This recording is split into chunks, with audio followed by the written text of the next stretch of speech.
अखन अहाँ सब सुनि रहल छी मैथिली एक्सप्रेस की शानदार प्रस्तुति।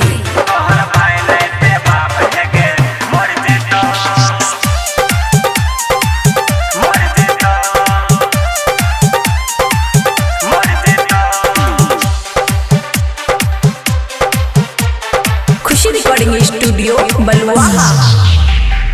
सब दिन हमरा से प्यार तू कैलही, हमरा के छोड़ के दूसरा के भेली आशिक के शराब छोड़ी पैर जेतो तोहर भाई ने ते बाप हेगे मर जेतो।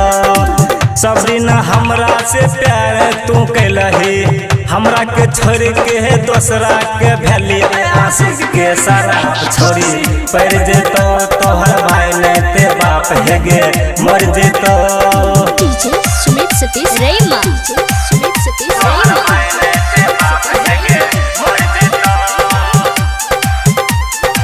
खुशी रिकॉर्डिंग स्टूडियो बलुआहा। बचपन में रहिए एक साथ में के ना के हमरा छोड़ दिलही, वादा तो कैलही नहीं है निभैलही, वादा तो कैलही नहीं है निभैलही। आशिक के शराब छोड़ी पैर जेतो तोहर भाई ने ते बाप हेगे मर जेतो।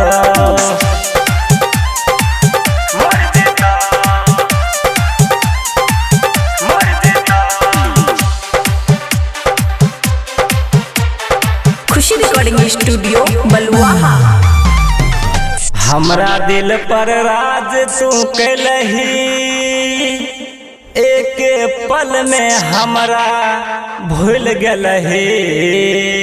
ओही के खातिर शराब हम पीबो, ओही के खातिर शराब हम पीबो। आशिक के शराब छोड़ी पैर जेतो तोहर भाई ने ते बाप हेगे मर जेतो।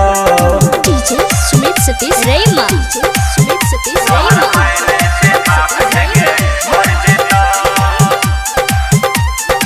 खुशी रिकॉर्डिंग स्टूडियो बलुआहा। राइटर पंटोस कहोगे छौरी के ना के मुँह मर लही। आज मिस्टर जे साँच कहे छो, आज मिस्टर जे साँच कहे छो। आशिक के शराब छोड़ी पैर जेतो तोहर भाई ने ते बाप हेगे मर जेतो।